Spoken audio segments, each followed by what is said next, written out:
नमस्ते dear students, welcome to all. स्वागत है आप सभी का पीटी एजुकेशन पे एक बार फिर से।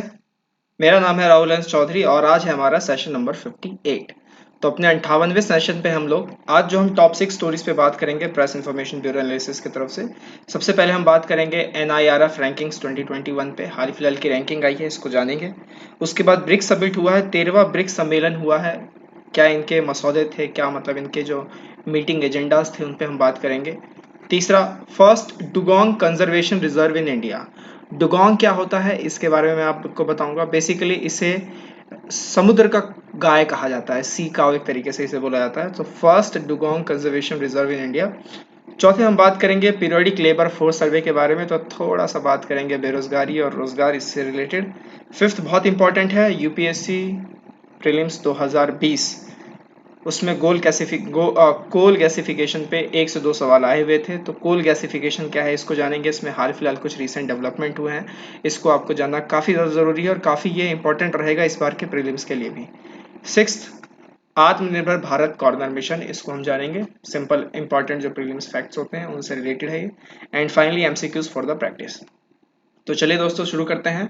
अपने साथियों को जोड़े, 1 से 2 साथी, 3 साथी, सबके साथ शेयर कीजिए। बहुत ही अच्छी यहाँ पे मतलब पूरी एनालिसिस होती है, पूरा आपको बिल्कुल ब्रीफ में कंटेंट आपको मिलता है। आपके आने वाले एग्जाम्स में पूरी तरीके से आपको डायरेक्ट हेल्प करेगा।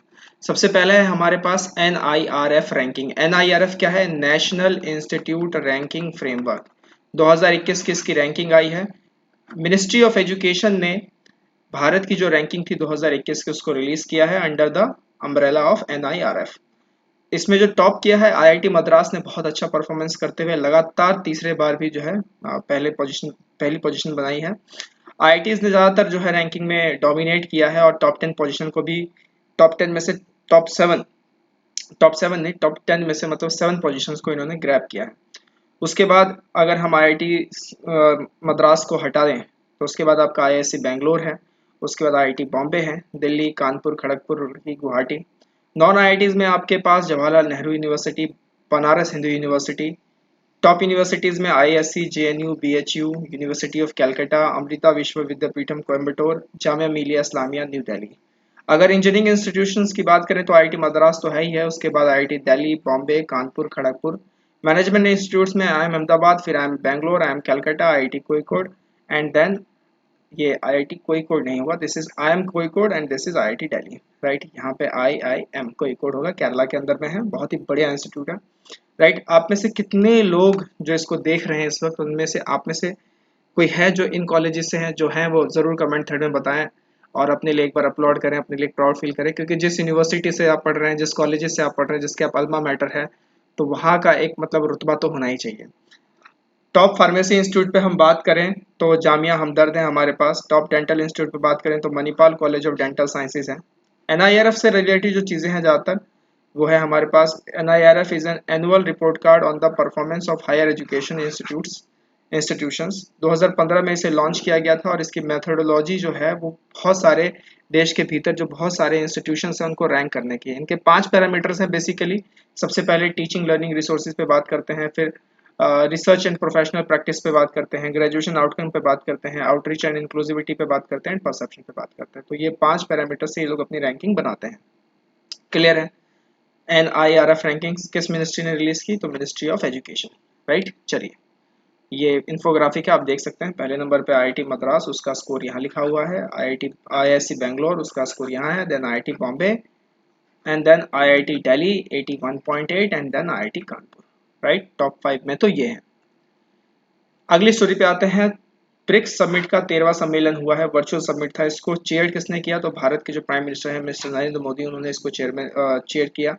एंड ये जो पूरा मीटिंग था इसमें अफगानिस्तान में जो हालात हो रहे हैं, जो मतलब उसमें जो रिसेंट डेवलपमेंट्स हुए हैं उसको लेके पूरी बात की गई है। एजेंडा ऑफ मीटिंग में मतलब ब्रिक्स का जो काउंटर टेररिज्म एक्शन प्लान है उसको अडॉप्ट किया गया।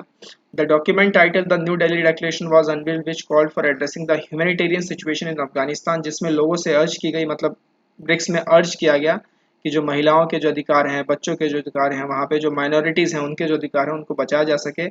और एक इंक्लूसिव इंट्रा अफगान डायलॉग की भी बात की गई, टू जिससे क्या होगा, stability, civil peace, law and order को बरकरार रखा जाएगा।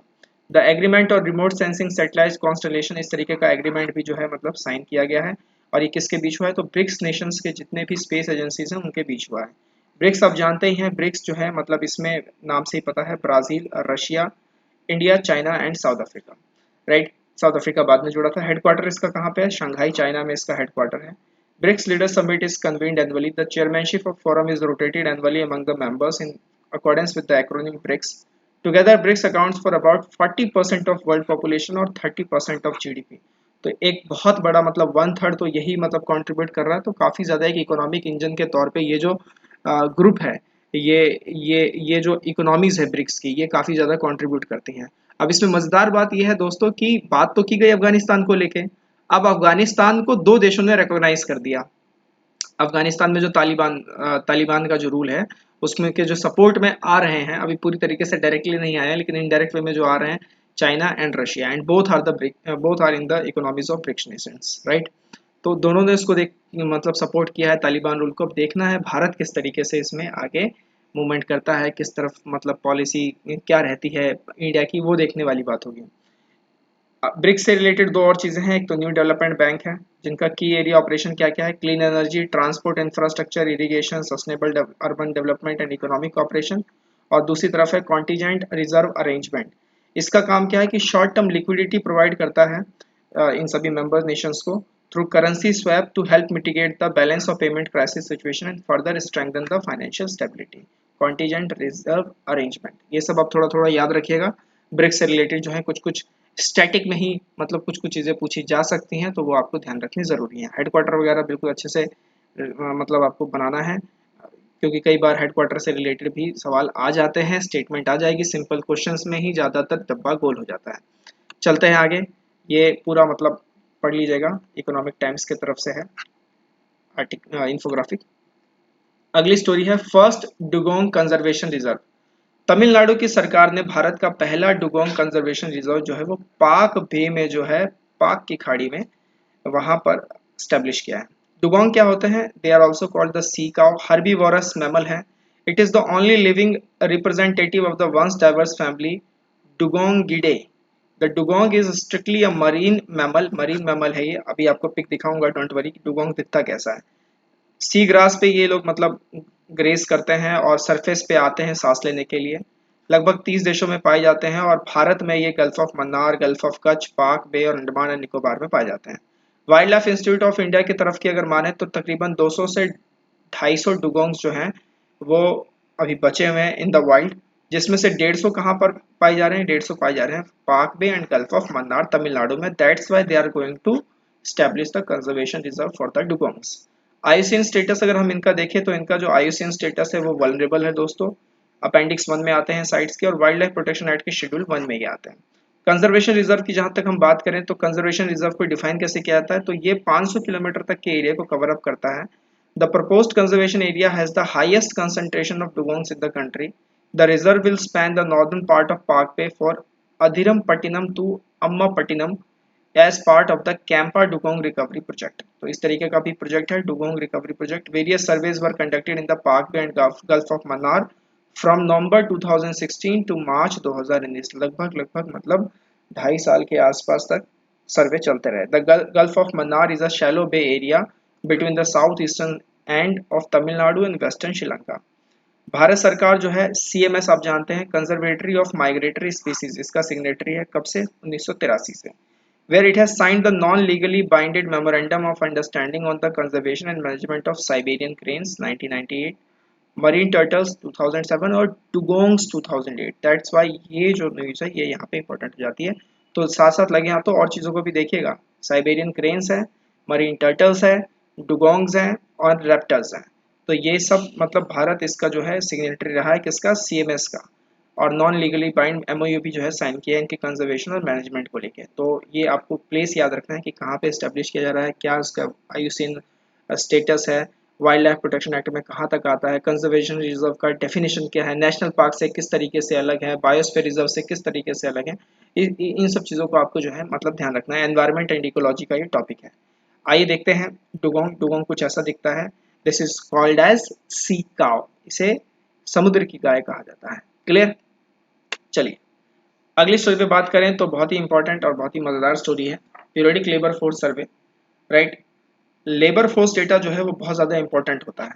क्यों इंपॉर्टेंट होता है? क्योंकि लेबर फोर्स डेटा से पता चलता है कि आपके देश के हालात कैसे चल रहे हैं, कितने लोग बेरोजगार हैं, कितने लोगों को रोजगार मिला है, सरकार की पॉलिसीज कितना इफेक्ट कर रही हैं, ये सब चीज़ें बताती हैं।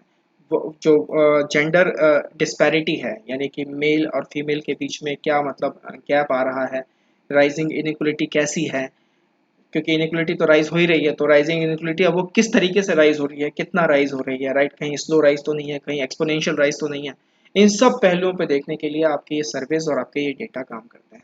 इसको रिलीज कौन करती है? इसको रिलीज करती है NSO, national statistical office. Right, 2017 अप्रैल में इसे रिलीज किया था, फिर वापस ले लिया, कुछ बोला गया था कि हम कुछ मतलब डेटा के साथ कुछ प्रॉब्लम हुई है, तो 2019 में वापस ले लिया गया, वापस फिर से ये लेके आए हैं। To estimate employment and unemployment indicators in both usual status and CWS. CWS का मतलब यहाँ पे है current weekly status, both rural and urban areas annually. Usual status में क्या होता है? पिछले एक साल को कंसिडर किया जाता है, जब सर्वे रिलीज किया गया उससे एक साल। और सीडब्ल्यूएस में क्या होता है? सिर्फ 7 डेज को जो है कंसिडर किया जाता है। कुछ टर्मिनोलॉजीज हैं जिसे आपको देखना जरूरी है और पेपर में आ भी सकते हैं। लेबर फोर्स पार्टिसिपेशन रेट क्या होता है? Basically it is defined as the percentage of persons in the labour force. अब लेबर फोर्स में जो लोग हैं, लेबर फोर्स का क्या मतलब है सर? यहाँ पे लेबर फोर्स का मतलब है ऐसे लोग जो वर्किंग है, ऐसे लोग जो जॉब ढूंढ रहे हैं, और ऐसे लोग जिनको अभी आप बोलेंगे कि अच्छा भाई काम करोगे, हाँ सर कर लेंगे, तो अवेलेबल है आपके लिए भी। Right, that is called as labour force participation, that is called as labour force. Right, और उसकी जो परसेंटेज आप निकालेंगे तो आपको आएगा labour force participation rate. Male के लिए 73.6% है और फीमेल के लिए 20.6% है। देखिए फीमेल की क्या हालत है as compared to male. Right, और टोटल कितना जा रहा है? 47.3%। वर्कर पॉपुलेशन रेशियो को अगर आप देखेंगे तो it is defined as the percentage of employed persons in the population. तो पूरी जनसंख्या में से कितने लोग काम कर रहे हैं। अब आप यहाँ देखिए मेल कितने कर रहे हैं? 66.7। फीमेल कितनी कर रही है? 17.9। तो ओवरऑल क्या है? 42.4। अगेन आपको दिख रहा है यहाँ पे जेंडर डिस्पैरिटी कितनी बढ़ती चली जा रही है। अनएम्प्लॉयमेंट रेट पे अगर हम बात करें तो percentage of people unemployed among the persons in the labour force में है लेकिन अनएम्प्लॉयड है, मतलब कि they are seeking for the job but they are not getting any job and they are not getting paid। Right, तो उनको फिर आप अनएम्प्लॉयड की कैटेगरी में रख सकते हैं। तो मेल कितने हैं यहाँ पे? 9.5 है। फीमेल देखिए अभी यहाँ बढ़ गया ना, अगेन सी, और पेंडेमिक के बाद तो बहुत तेजी से बढ़ा है। ये तो वो आंकड़े हैं जो सरकार बता रही है, और शायद में भी ये आंकड़ों का जो बेस है वो कुछ पीछे का भी हो। राइट, लेकिन पेंडेमिक के बाद तो बहुत तेजी से राइज हुआ है। टोटल कितना है? 10.3%। कुछ और डेफिनेशन है activity status। The activity status of a person is determined on the basis of activities pursued by the person during a specific reference period।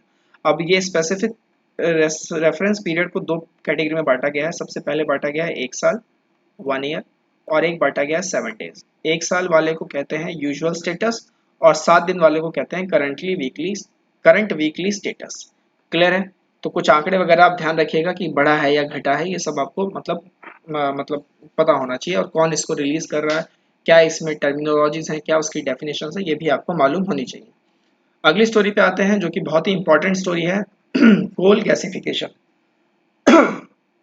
Coal gasification क्या होता है? देखिए बेसिकली कोल से आपका हाइड्रोजन प्रोड्यूस करने की बात की जाती है, that is called as coal gasification. और वैसे भी भारत ने जो अपना national hydrogen mission plan launch कर दिया है उसको लेके भी ये बहुत ज़्यादा ज़रूरी हो जाता है। तो भेल के R&D सेंटर जो कि हैदराबाद पर है, उन्होंने काम करना शुरू कर दिया है किसको लेके? Indian high as coal gasification को लेके 2016 में, with support from NITI Aayog to produce 0.25 ton per day methanol. इसमें मिथेनॉल का यूज़ किया जाएगा दोस्तों। The project was supported by the Department of Science and Technology with 10 crore rupees grant. With 4 years of hard work, BHEL successfully demonstrated a facility to create 0.25 ton per day methanol from high ash Indian coal using a 1.2 ton per day fluidized bed gasifier।